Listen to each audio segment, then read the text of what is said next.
That's 2 million EV owners that are only buying EVs moving forward. So if you're not selling an EV, they're out the door. There's a massive shift happening in electric vehicles from what car brands are making and what consumers are buying. But a new narrative is defying everything we know about the car market and presenting the car industry with a huge opportunity. Today, I'm speaking with David Thomas, Director of Content Marketing at CDK Global, an automotive data and technology company serving thousands of dealers nationwide. Don't forget to click subscribe so you never miss an episode. Before we get into the show, this episode is brought to you by the Auto Hauler Exchange. Auto Hauler Exchange is changing how vehicle shippers and carriers can connect and work together. Now, if you need to ship a car, you can work with carriers all over the country directly. And if you transport cars, you don't have to look through brokerage boards to find good, fair jobs anymore.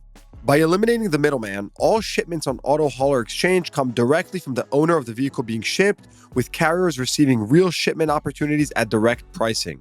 Auto Hauler Exchange helps shippers and carriers work together easily and clearly, adding transparency and making better partnerships. Get off the auto hauling roller coaster by getting on the Auto Hauler Exchange. To learn more, visit autohaulerexchange.com or click the link in the show notes below. This episode is also brought to you by Private Auto, the first transactional marketplace that enables a safe and secure way to buy and sell vehicles privately.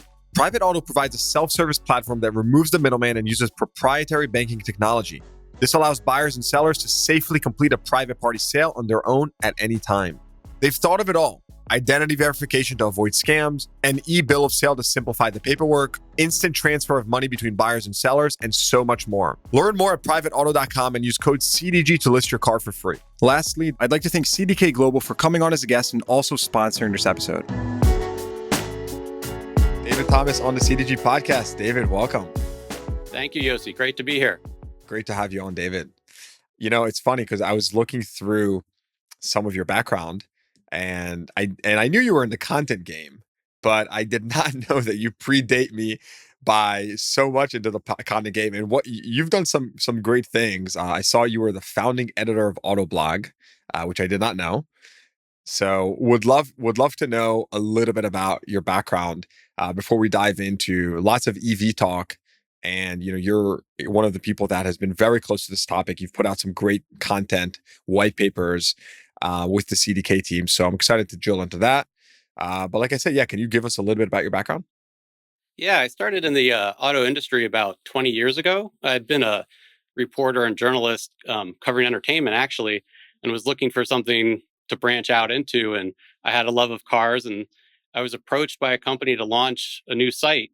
And a new type of site. Blogging wasn't a thing really that in 2004, and so that became Autoblog. And the first 6 months of that site, we basically became the most popular automotive news site in the world in a pretty short order.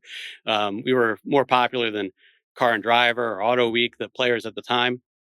So that was a really exciting time. And then I went on to cars.com. I spent a decade there as their managing editor. And that's where we did a lot of the early work on EVs, actually. And then I went to the agency side of life after cars, and I worked on the OEM side.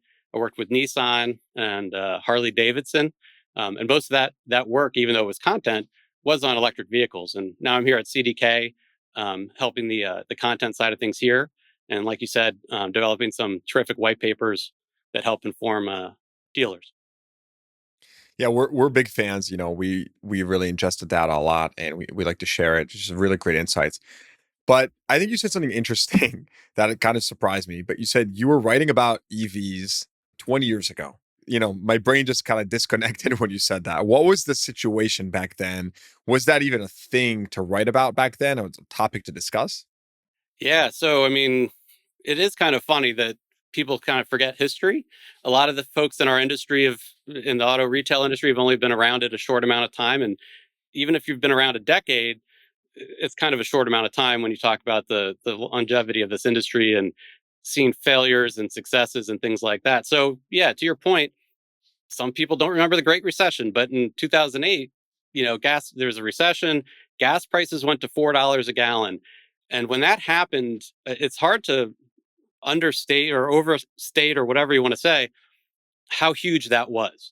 With inflation, just think that's about $6 a gallon now. So a few automakers said, well, we better find another way of propelling a vehicle that doesn't use gas. Nissan was well ahead of everyone else and developed the Nissan Leaf. And that was because their CEO at the time's like, he just said, we're going to do it. There was no, kind of just went for it. And then GM developed the Volt, which was actually an excellent car. And that was plug-in, right? So both those things just didn't exist. And now we know that technology pretty well today. So yeah, when I was at cars.com, we bought one of each. This is around 2010 when they finally hit the market. Unfortunately, when they hit the market, gas prices had gone all the way back down. So the demand for them was not high. And the lease range was like 80 miles. So if you think people are complaining about range today, 80 miles range anxiety was something else when I would drive that to work every day and all that. So yeah, it was an interesting time for sure. And then yeah, with gas prices and people going back to big trucks, the EVs just kind of disappeared. Let's fast forward to today, right? Give us just an overall state of the market. From there, like we will get into. There's many different topics that I want to cover from, how this is impacting dealerships, the outlook for dealerships and EVs, consumers, foreign affair, like, China and stuff like that. But I want to just start with with a highlight. You put out this scorecard, which I also follow pretty closely, where you just talk about the state of the market, right? So give us let's just start there at the table set. Tell us where we're at as a car industry right now. So in terms of just overall sales in the market, we are seeing people that have been, on the sidelines coming back. The SARS, in that 15 and a half range, and it's been there for a while. And I think we got back to that from the pandemic pretty quickly. And actually, if you track how quickly we came back to it versus the recession, it was in like half the time. So the industry overall should feel pretty confident that we can do that, right? That there are that many people willing to buy a new car. Um, there's a lot of talk about affordability and things like that out there, but for the most part, we do this study. 87% of the people we survey every month, the last 2 months, it's been at 87%, have said it's easy to buy a car right now, and that speaks, to that dealer, focusing on the customer experience, working on their technology to make sure it's easy to get people to sign paperwork, all that kind of stuff. So it's I don't want to say it's super positive, but there are positive elements going on. But I think when you're in automotive retail, the thing I've noticed, really focusing on it versus the OEM and consumer side, it's a negative group, right? I mean, it's for some reason they want to they want to focus on the negatives, and I think that's mainly because they don't want to miss something that could, in the end, hurt them, which makes sense. But I, I I never thought of myself as that positive, but when when you're on my side looking at data, it is a little more positive than I think we hear. It's funny you say that things are better than maybe some people are making it seem or sound. And I'm not referring to, the quote unquote normalization with, dealership profits retracting to closer to pre-COVID levels. And to be clear, they're not there yet. They're still above, but stuff like that, that's just going to come with a normal market. I just found that interesting, given what you just said, because it is pretty eye-opening when you really, when you really extract the right pieces of data. It's crazy how, you know, if a person truly has a narrative, they can paint such a different picture with the right set of data. And when you see something like this, we're like, wow, this is very interesting, and it gives you a different perspective. I 100% agree. And that's part of my job is we have this terrific research team delivering all this great data and all these findings. And it's like, well, what's the story in this data? And it's up to, me and my team to kind of figure that out, connect it with the trends that are going on to ensure that it doesn't paint the wrong picture, right? And we're not trying to shine things up. The most recent white paper on dealer sentiment is not positive, because that's what the numbers told us. But yes, I think, as I was trained as a journalist, I went to journalism school, and there used to be a saying, if it bleeds, it leads, meaning like the worst horrible, like car accident, that's what you put on the front page, right? And I think right now what you're seeing in all media is, if it enrages, let's get it out there so we get clicks, right? So we get engagement. So it's like this engagement rage type thing, and it's a little, depressing in some ways, coming from that field, but it's definitely what's going on these days. Yeah. And this is a funny tangent. And I say it's funny, like you know a lot about this. You've been in the game for so long. And so it's cool to talk to you about it. But there's what I think people don't realize is that I consider that kind of stuff like it's short-term hits, but long-term it doesn't benefit the overall media, right? So the reality is, yeah, like you can write the craziest thing right now and it'll go viral. But what happens is every time that you do something like that and it's not substantiated, you've just lost a little bit of credibility. And so, to your point, it's so important to try to be objective about every, and it's hard. I can tell you, like, I trust me, we have an entire process with even my content and the stuff where we really think about it, like with topics that are political, which just have become like electric vehicles and stuff. Like, how do we really go down the middle?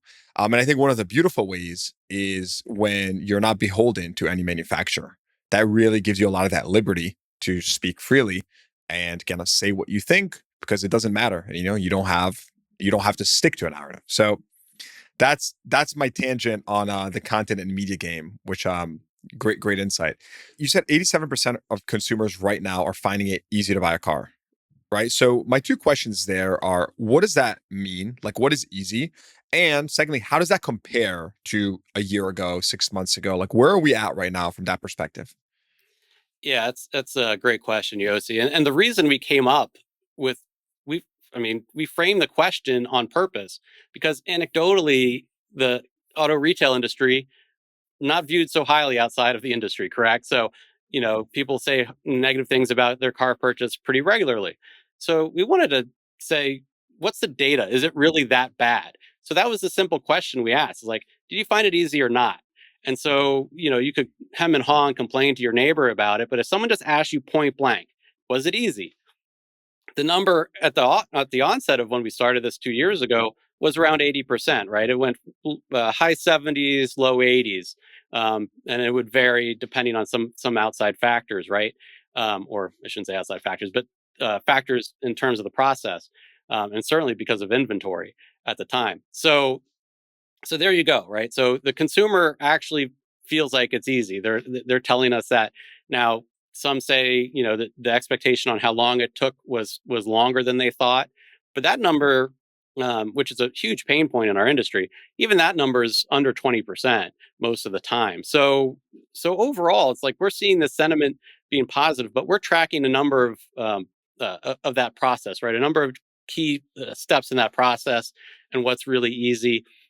And the funny thing recently is that price negotiations, which is one of the lowest scoring, has improved, as has trade in negotiations. Both have improved on this list, so they're up in the high 60s now. There were some months where it was in the 50s in terms of people saying that was an easy part of the process. And then the one that I think everyone's kind of aware is that's dropping is credit application. So and getting the credit that they need to buy that car and keep it affordable. But are these scores, right, as you're measuring our industry and how dealers are performing, are these scores driven by like approval rates or I got what I wanted, right? Or is it driven by the actual experience, right? Because I can tell you that talk to any subprime dealer, right? You get a bad credit customer, they don't get approved for a car, they're pissed. And I'm not saying they're not necessarily leaving you a bad review, but like, it's like they can't get what they want. They're angry. And it's like, hey, it's not my fault. Like it could be your credit, it could be the whatever. I mean, but you get the idea. So when you mentioned, credit negotiation, is it simply because there's more supply in the market and people are getting just lower prices, or is it that anything like how do you kind of how do you define that? Sure. Well, the data is the data, and we can't really, say, exactly the numbers and how they change. But we get tons of verbatims from these survey takers, and we read them all. It's mostly lines up with the question that we ask when they respond. It's like, yeah, I got my credit approved instantly. Like those will be the verbatims, or it took too long in the F&I office. It's basically lines up with what we're asking. So to your point, at least the people responding aren't saying I was a dummy and didn't know I had bad credit and got a 15% interest rate, right? So we're not seeing that kind of response in the verbatims either. So I do think it is really what the questions lined up for. Was it easy to get the credit or not? This episode is brought to you by my very own car dealership guy industry job board. CDGjobs.com, my industry job board connecting the best talent in automotive with the best companies, will remain absolutely free for CDG listeners to post and fill available roles at their companies. This free job board is for anyone in automotive, vendors, dealers, lenders, manufacturers, auto tech, everyone. Already, over 100 companies have posted open positions, including Lithia Motors, Recurrent, Credit Acceptance, Veros Credit, Cars Commerce, Shift Digital, Plug, Fullpath, Westlake, Trade Pending. You get the point. The best part is that when these companies hire through cdgjobs.com, they are hiring the most informed candidates in the marketplace. So don't hesitate. You can add your open roles today by visiting cdgjobs.com or clicking the link in the show notes below. That's cdgjobs.com. So transitioning to EVs, right? Ford recently announced they're losing about $100,000 per EV on a net basis. Pretty crazy, right? We've gone through these last couple of years where market share has risen really quickly. It's sort of plateaued. I've been pretty vocal about the fact that I do think that long-term EVs will continue rising, just objectively speaking. I think that, it seems like, by the way, it seems like the data that's coming out increasingly supports that. I think that similarly to the broader industry, that the way the time horizon that automakers had initially anticipated adoption would occur was way off. And I was actually quite vocal about this pretty early on, especially when it came to the whole hybrid, the growth in hybrids and just the increase in market share. We were talking about this like 6-7 months ago. I think the Wall Street Journal suddenly ran an article like 3 months after that. And then it was like, then people started to wake up. And when I say people, I don't mean dealers. Dealers were talking about this for months. It was actually the automakers. And so with all that said, I think just starting high level, right? Where are we at right now? How do you view the status quo of the market with respect to electric vehicles? Yeah, it's an intriguing moment right now. There was a ton of early adoption, and what happens when people own an EV is they love it. So all these early adopters were, buying either a Tesla or some of the early EVs from the OEMs, from traditional OEMs. They had all this positive sentiment about it. They tell their neighbors, like over 80% of owners tell a family friend or a family member or a friend, to go buy one.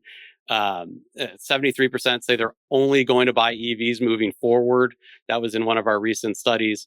I'm sorry, 74% of who says that? Current EV owners? Correct. They're only going to buy EVs moving forward. And I can do some great math on that for you if you want, in terms of Go what ahead. that means, in terms of what that means to unit sales. Okay. I'm not, I mentioned I was trained as a journalist, so math is not my forte, but this is some pretty easy, back of the napkin math, right? So in the past 2 years, we sold 2.7 million EVs. All right. So if 3 out of 4 EV owners say we're only going to buy EVs going forward, let's just assume all those vehicles went to one person. That's 2 million EV owners that are only buying EVs moving forward. So if they buy a new car every 3 to 5 years, like a lot of new car buyers do, 3 years, that's 2 million people coming into your dealer. What are they looking for? They're looking for an EV only. So if you're not selling an EV, they're out the door, or they're going to, the OEM next door that does have an EV or multiple ones for them to choose from. So when you think of that number, to your point, it's only going to grow. And it might be incremental, right? That 2 million and the market share is only 6.8% right now, whatever it is. That number is only going to keep growing, and eventually it'll be everybody at one point, and one day from now. It might be, decades away, but once you get in the EV, it's very hard for them to go back. Why when you say it's very hard to go back, why? Like, why is that? What's driving that? And by the way, I want to lead that to digging deeper onto the stat you just mentioned and how that's kind of bifurcated through the country. Because I think that if I'm, in a state that where EV sales are just completely, like anemic, and you really don't have much of those, I might have a completely different consideration. Yeah, we can talk about the needs assessments that dealers should be doing with the people that walk in, because there are some simple things that should sway someone to an EV. And the way I put it, and I'll get back to why they love it, but the things I point to, EVs are a superior vehicle if you have two factors going for you as a buyer. You own a home with a garage, okay, and you have a second car. So if you have that second car that runs on gas, the range anxiety for the road trip, which is a huge deal in the US, disappears. If you own a garage, you can plug it in every night, and you don't have to worry about range at any time. We're finding that it used to be you had to plug in every night. Owners aren't plugging in every night anymore. They're going a couple days, even though they just pull in their garage. That's how much range the vehicles have now. So if you're a dealer in suburbia anywhere, you're likely talking to people that meet those two criteria. There's if you meet those two criteria, there's not a better vehicle than an EV. Period. I mean, it's just not. You're going to save money. They're quiet. If you're in the north, you can preheat it, like so you have a hot car because there's no exhaust. Like no one's going to die of carbon monoxide poisoning. All those things make them superior to a gas vehicle. Now, there's some other issues in terms of they are generally more expensive, but again, you're meeting those two needs. You're probably in a place where you can afford it, and in the long run, they're going to pay off. I mean, you're talking saving about 1,500 to 3,000 a year, depending on what car you're moving out of, in terms of gas costs. And besides California, electricity is rather cheap to fuel them. Especially, they all have technology where they charge only at the off peak hours to save you even more money. So EVs are by far the superior vehicle if you take out that range issue. Hmm. But given that logic, what you just said, if that's like the perfect like archetype for this type of purchase, wouldn't that mean that in the craziest scenario at like max adoption, we'd be at 50%? It almost comes out to about 50%. 50% of households in the country have a garage, and about 50% have two cars or more. So, yep. So Yeah, instead of which selling would 1 still million, be a massive, massive, change to our economy and industry, given the fact that today we're not even, close to 10%. That would be very impactful. yeah. And so the reasons that people love them, that 73% number we talked about, never going back, is a lot of what I just mentioned. When you drive an EV, it is quiet, and there's something to be said. And there's been some studies here and there. Um, you know, I don't always put too much stock into them. That people are just happier driving them because they are so quiet.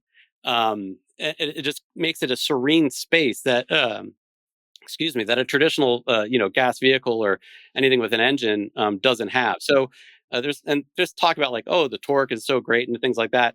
That's generally not what people point to as being why they like it. And the thing that a lot of people bring up all the time, never having to go to a gas station again, that comes up time and again. You know what I think is just important to kind of like put a disclaimer here that like you have no horse in this race. And I No, think that's a no. beautiful like you're not representing, the EV council of of the world. Like you are simply looking to keep dealers as efficient and effective as possible, the industry that you serve. And so I think that's just a I was as you were speaking, it's like it sounds convincing. And I like it's important, I think, that people know that you are not like, up, down, right, left, like you don't care. Rather, you just trying to deliver the information. So I do think that's an important note to just make there. That's right, Yossi. You and I are online a lot, having online conversations. And if you put me in an EV conversation with pro EV people, I am at the bottom of that list. I am on the pessimistic side of that group. Right? They are way up in la la land. I try and keep it real, and what if we're going to make this transition, how do we do it? And that's what I focus on. All right. So talk to me about dealers, right? Like, where are we at right now? This is changing. This has been changing quickly from the entire like sentiment, investment, right? Everything you just said. Let's assume that every single dealer in the country listens to it and really internalizes it and says, wow, there is, I want my business to future proof my business. I need to think about this segment of vehicles and how I'm serving it, right? So, what is sentiment right now with dealers as it stands today? It's pretty we call it pessimistic, right? We just came out with a new study on how dealers are facing this transition, and the key takeaway, the big stat was 65% of dealers are pessimistic about the future of EVs on their business. Only 19% are optimistic, and the rest obviously neutral. So that's not good. Some of the other stats that came out of it, only 5% of the dealers are extremely confident in their OEM's EV strategy. All right. It's like, so we have like a range. Are you not confident all the way up to extremely? And only Do we 5% know? are. I'm sorry. Do we know which franchises are confident? I knew Go you'd ahead. ask that. It's interesting because the way we survey, too many dealers have multiple rooftops and different brands, so we weren't confident breaking it out with the number that we had. I knew that question would come up because that 5% could be Toyota, which isn't a big EV, right? They could be confident in Toyota, right? But 41% are not confident at all in their OEM strategy. So that to me is a huge flare going into the sky over the Titanic for OEMs, right? They need to focus on their dealers. They're the ones that are on the ground selling the EVs. If they're not confident in their OEM strategy, just as a salesperson, how do you like pick yourself up to be confident, right? To talk about that EV. So yeah, there is extreme pessimism, and it is different in different parts of the country, and we can talk about that too. Yeah, let's talk about it. Yeah. So um, one of the things I always point out about the EV conversation in the US, when you see a trend about EVs and it's taken at a national level, it is totally out of whack because of the state of California, right? 50% of all the sales are happening in this one place in the country, and Oregon, Washington, they sell a lot too. And even New England, these coastal areas, they tip those scales way too much for a national dealer conversation because dealers operate at a local level. So hearing a trend, and I would always warn a dealer when they see a story about EV trends, it's like it's very hard for a dealer in the Midwest and the South to look at a national trend and see it applying to them in the same way. So when we looked at dealers, we broke it down. Even when you take the West, we took the Pacific and we separated it from the mountain, right? So we knew Idaho. A dealer in Boise is not the dealer in San Jose, and that specific mountain group is one of the most hesitant and reluctant towards EVs. Not a surprise. The other area is the part of the South that includes Texas, Louisiana, and Oklahoma. That is very negative, and it's almost out of whack because when you think of Texas, it's a big state with major cities that generally are more favorable to EVs, and it's something like it's in the 90s when you ask them what their shopper sentiment is coming in the door, and it's on the negative side of EVs, and it's in the 90s, and most of the other areas are far superior to that. So that whole Texas concern, I mean, yes, it's the land of pickups, but it's a very multifaceted state. So that's a big concern there. So that's when you got to look at the map and where the differences are. Just because that California is such an overbearing part of the country. Yeah, look, I think that here's the tricky part. This got so politicized because with the crazy stuff, with the crazy supply from OEMs, right? When it came to EVs, and sort of dealers being, shoved all these cars down the throats. Hey, you got to sell these cars. I think lots of dealers found themselves in a situation almost being allergic to these vehicles. And here's the issue I see. Right, we don't know what's going to happen in the future. I think there's lots of very, and I'm not referring right now to present day demand or supply. There's no doubt that there's lots of indicators pointing to increased adoption over, let's just say 5-10 years, right? And when I think from a straight business perspective, right? How do I grow my enterprise value? How do I future proof my business? I do think that if I was running a large group right now, I do think that I would be focusing a lot on my EV investments. And having looked at some of the data that you put out, I did see, there's like 11% of dealers said they'll never sell EVs. Look, I get it. They may be in some, a state that's super low adoption right now. Yeah. It's the You know, North I don't Dakotas of know. the world. Yeah. Yeah, and I don't know how staunch that 11% is. It just makes me wonder, like, I don't. I view business like, follow the data, follow the anecdotes, kind of see where things are headed, future proof your business. It just makes me wonder, right? For the other 90% that are, you know, really considering what the future of this could look like, how do they set themselves up for success, given all the uncertainty? That's my question. Yeah, I mean, that is the $1,000,000 question, right? I gave you a very reflective monologue there. So Yeah, that was it was a great monologue. But I mean, so you're right. So the 90% are gonna go there, right?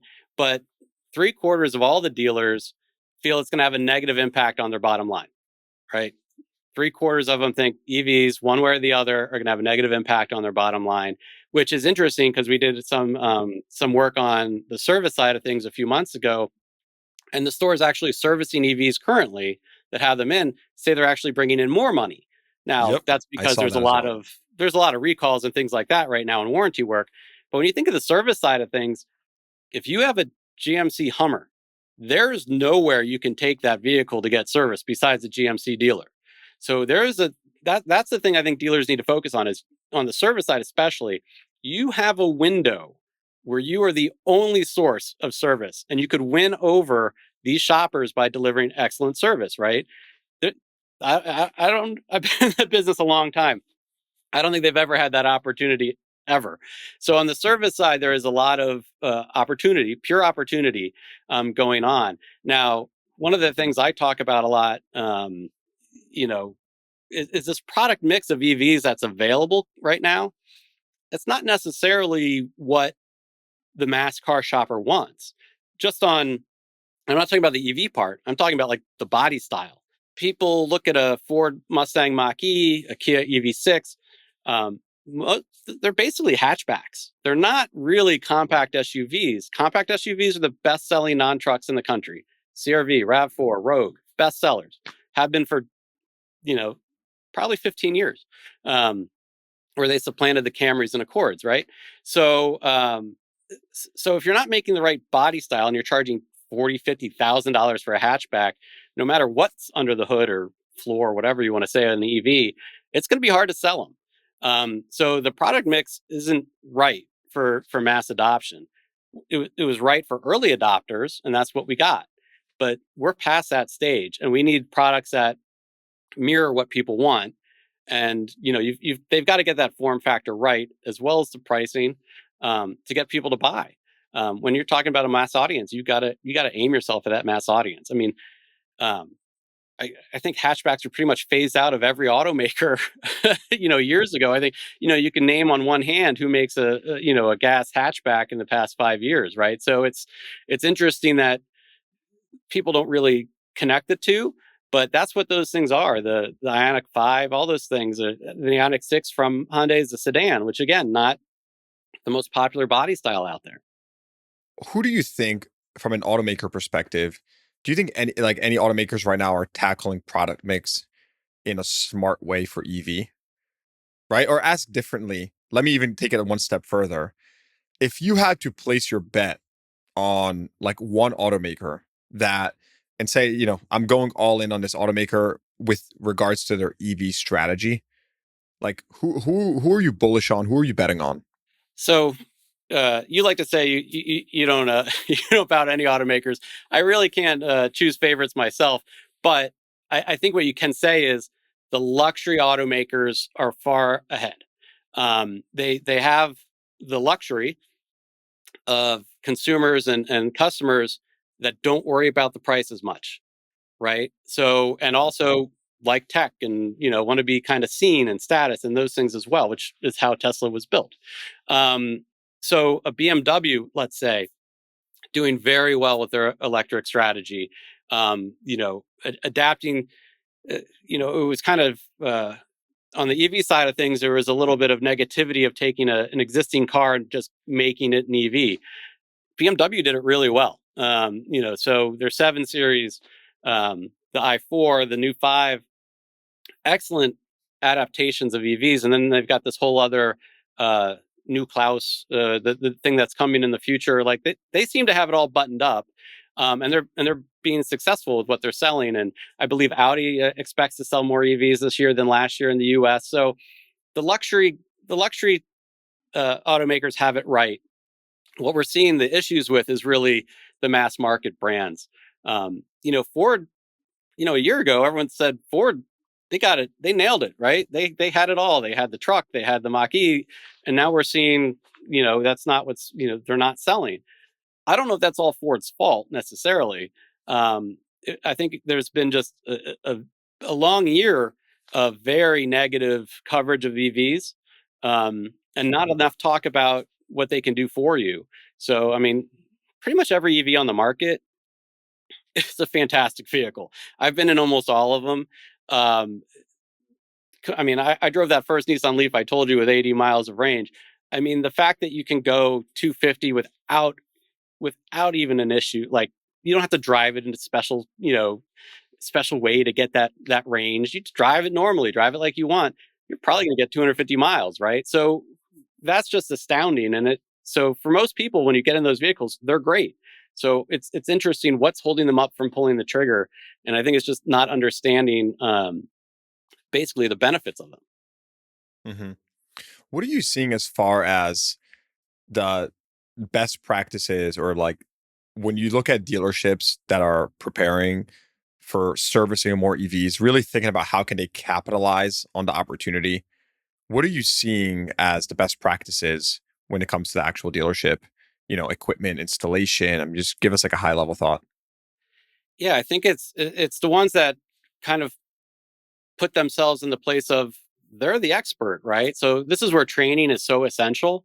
And I don't mean just training like a service person to service an EV. I mean training across the dealership on EVs and like I said, the benefits, etc. Because customers are coming to the dealer physically to learn about EVs.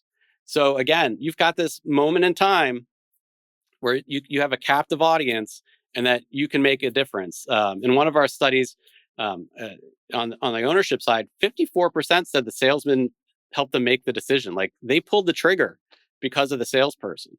So it really does come down to are you eager? Like I mentioned, it's like not confident in their OEM strategy. It's like you got to have some positivity about this and come off. If you don't, why would they buy an EV from you, right? So I think that's a big part of it is make sure the whole dealership across the board understands, that they're great. Like you're not selling a bad vehicle in any way, right? So why would you, not promote it to the people coming in that have even a slight interest in it? Yeah. I think the tricky part is where I could see some hesitancy is making large investments before seeing a compelling product mix, right? Look, we all know Tesla's the leader right now, and they're not immune either from price cuts, right? They've dropped their prices very significantly, right? So no one's immune from that. But they've clearly proven to have a compelling product mix. And I think if I were to make a large investment, I could have conviction in the future, potential of EV related sales and service, sure. But I also want to have conviction in my automaker and my OEM's, product mix. And I think you hit the nail on the head there. And it's funny when I asked you the question about automakers that are, maybe shifting strategy and doing it right, where you said, I actually don't view it like that. I view it as like luxury versus mainstream brands. And you're right. That's a really good way to look at it. Now, again, obviously the luxury brands have an embedded advantage because, those consumers buying those vehicles they have more disposable income, and they can, really buy what they want. Like you said, it's a whole different price point. And so you can create a better product per se, but nonetheless, I do think that having conviction in that product mix, it's like, man, like it's like to make such a large investment, I want to know that I actually think this vehicle will sell, regardless of where the industry is headed. I think that's a huge pinch point. It's like the chicken and the egg, man. It is a difficult spot we're in because and again, I won't take sides, but let's take Kia, right, or a Hyundai that have you know multiple EVs in their mix currently, um, well reviewed cars of the year, all that kind of good stuff. they're discounted too. So it's not like, the dealer is still having to sell those EVs at a big discount to get them off the lot, even though that brand per se is seen in the press and as being super terrific about EVs. So you're right. Even if you take that example of probably the mass market brand with the biggest halo right now, or brands, those two, it's tricky. And then we mentioned, as a joke that on confidence, maybe the dealers are the most confident as Toyota dealers, right? That only have the one EV out there. But Toyota is just, I mean, they've made a huge investment in battery plants in the US. It's coming. And so maybe it's just this idea that, like, it doesn't sound great. It's not the way I'd go into it, but it's inevitable, right? It is, you might not want to put the investment. You might go, you might be dragged into it. You might, curse under your breath, but it's going to happen. So, maybe you just start however you do your budget is like, pushing off a little bit to the side onto your green side of the business, right? And in a smart way that doesn't hurt, today as much as making a huge chunk at a time, because it's going to be a long time. This is going to be, the dealers tell us it's way over 15 years before we hit 50%. That's what they're saying. I'm kind of with them, with the way we're seeing things right now. It takes 3 to 5 years for a new vehicle to hit the market. I'm looking at the pipelines of all the automakers. We're not hitting 50% by 2030. So I think the dealers have it right. It's going to be a while. So just like saving up for a rainy day, right? Save up for that EV day.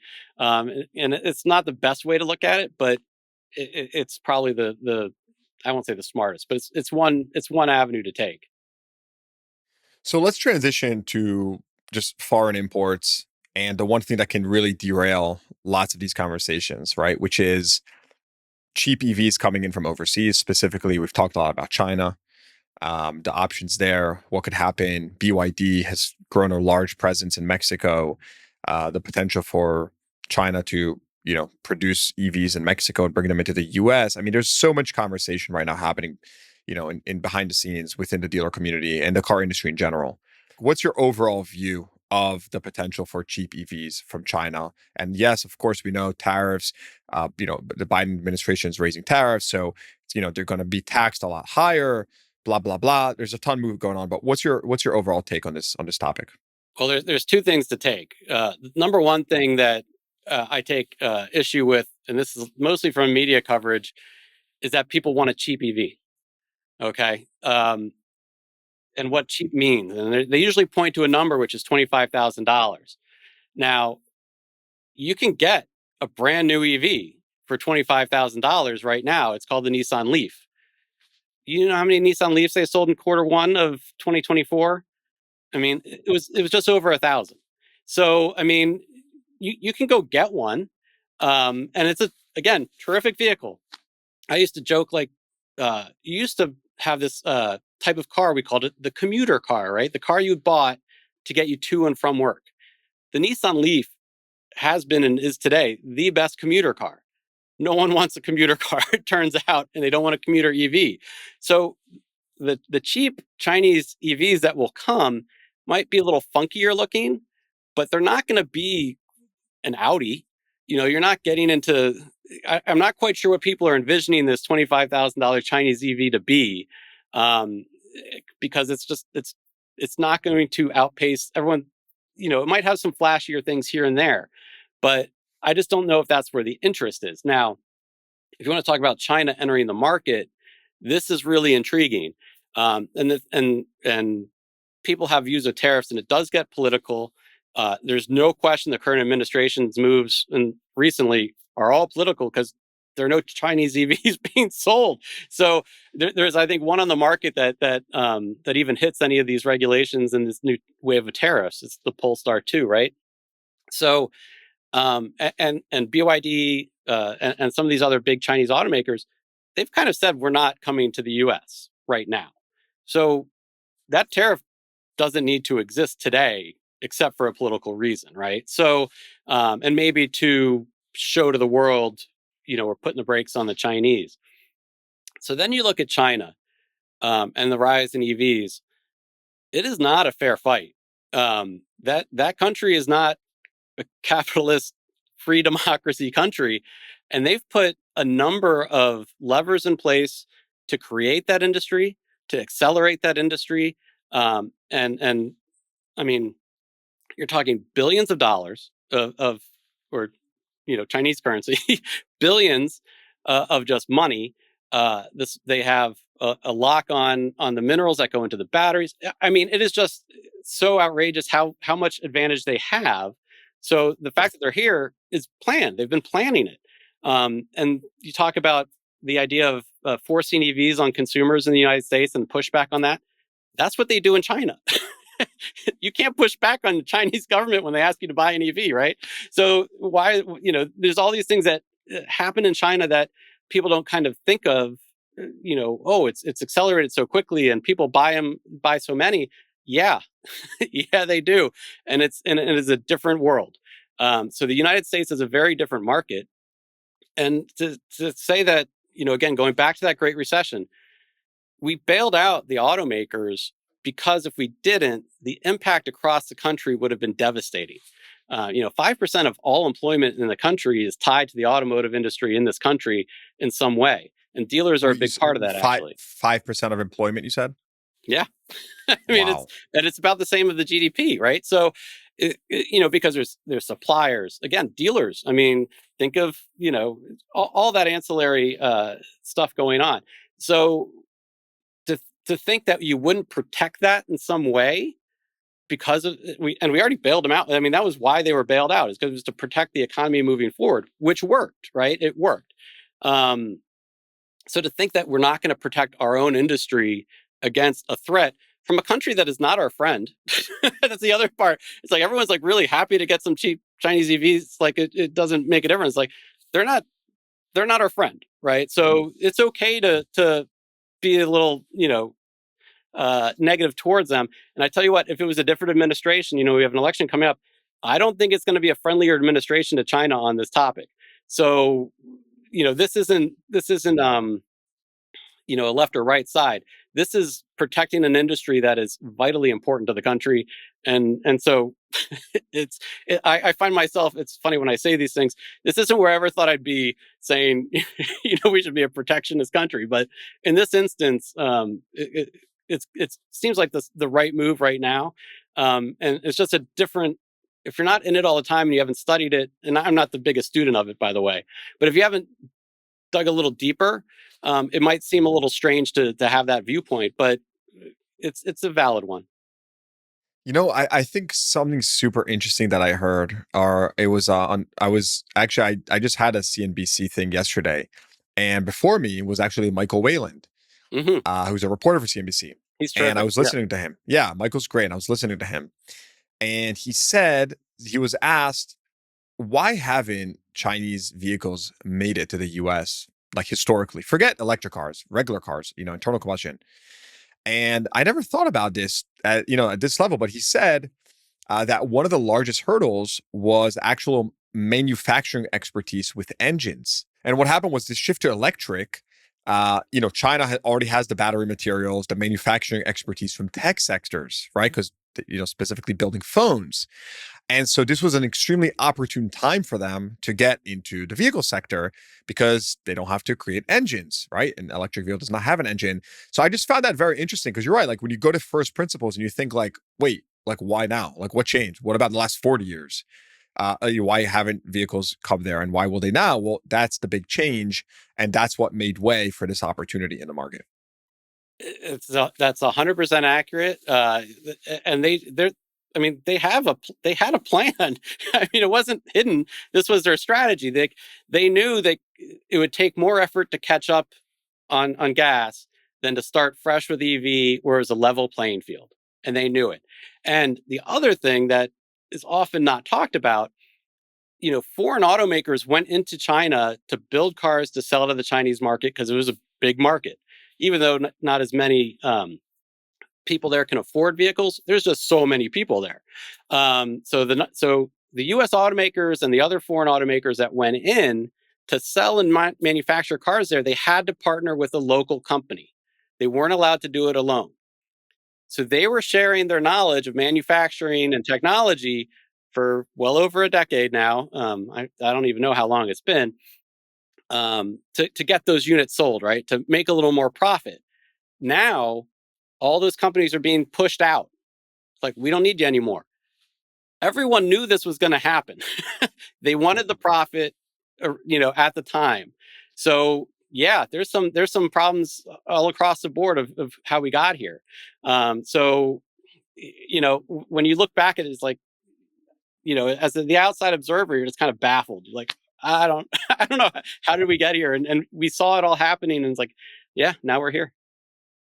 So just I want to wrap it up. Give us first of all, give us the outlook. Give us your short term outlook for how all this stuff, how the EV stuff, demand. I mean, how do you think this transpires over the next 6 to 12 months? Yeah, one of the things we got to do is, you introduce a new vehicle, you better start selling that vehicle. These timelines of introductions, and it's happened since Tesla, and they started it, like showing it for the first time to the time it hits the dealer, just takes years now. And it used to be, you go to an auto show, you see a new car, it would be at the dealer in 3 to 6 months. I mean, that's what it came out, it was at the dealer in 3 to 6 months. I mean, they kept it under wraps. I mean, obviously the same timeline to build the darn thing. But this whole EV thing and trying to be first and look cool against for the stock market or whatever. So the mindset of the consumer, when they see the first, let's take the VW bus, right? The cool looking electric bus that they're coming out with. It's been like 5 years. I mean, it's been an extremely long time. If you saw it 5 years ago, your life has changed, probably, right? So we got to change that, and we've got to get the vehicles out faster. Like, we've got to come up like the Chevy Why? Equinox. Why is that though? Why do you think that? Like, Because why is there's that nothing on the important? market. I mean, the Mach-E and all these other vehicles are 2 to 3 years old. Like, you need new product, just like you need a new Tacoma. You need new EVs. Like, you need new stuff. And they're not, the things that are being sold right now are years old in some instances. And there's not enough of the variation of the model. So we that needs to happen. We need to get that ID buzz, which I think, even though it won't, I mean, it's going to be limited in terms of volume that they can sell, but you need it on the street for people to see it. I think the EV9 is similar, where it just stands out. And you're like, yes, I can put my family in an EV, and those people who did it, I can do it too, right? So you need that stuff on the road, to just influence, right, overall. But we need that product mix, and so 6 to 12 months, we better get that stuff happening. And my main issue is, I don't see enough. I haven't seen enough in the pipeline to think that a lot of it's going to happen. So we might have the remainder of 2024 being very similar to the first half of 2024 in terms of EV sales. And it's not going to be good. And then it's going to slow everything down. And then consumers are going to, the headlines are going to be negative, and it's going to be tough. It is going to be tough. So yeah, that's unfortunately my outlook there on the 6 to 12 months. Now, it's going to be tough, and it's going to stink, and all the words I can't say. But we're going to come out the other side. The next group of vehicles that do come out, that aren't currently in the pipeline, these will be more advanced. They will have ranges where no one worries about a road trip. The infrastructure is going to grow. Obviously, in Illinois, with this new incentive to build infrastructure, there's not going to be, you can't go 50 miles on the highway without charging, right? That's what, like, just for an example, Illinois said, this is how we're doing it. You can't go 50 miles on the highway without having that accessibility. So in that next 2, 3, 4, 5 years, that will catch up. The technology will be better in the vehicles. The prices will come down a little bit. That's where we're going to see this adoption start going back up. But yeah, it's going to be a tough year or two. All right, David Thomas, fascinating conversation. Thanks for coming on. This has been really great. If anyone wants to learn more about the studies that you and CDK put together, EVs, everything we really just discussed, where can people go to learn more? Yeah, definitely. Thanks for having me, Yossi. They can go to cdk.com/insights. All our research is there, as well as our blogs and other content. So yeah, it'd be great if they checked it out there. Highly, highly recommend it. Like I said, we are avid readers here at CDG. David, thanks for coming on. And I should mention, we'll also link it in the show notes below. So if anyone wants to check it out, you can see the show notes below. Terrific. Thanks, Josie. All right. Hope you enjoyed that episode. Please give the podcast a rating, consider subscribing to the show, and check the show notes for links to what we talked about. Thanks for tuning in. I'll see you guys next time.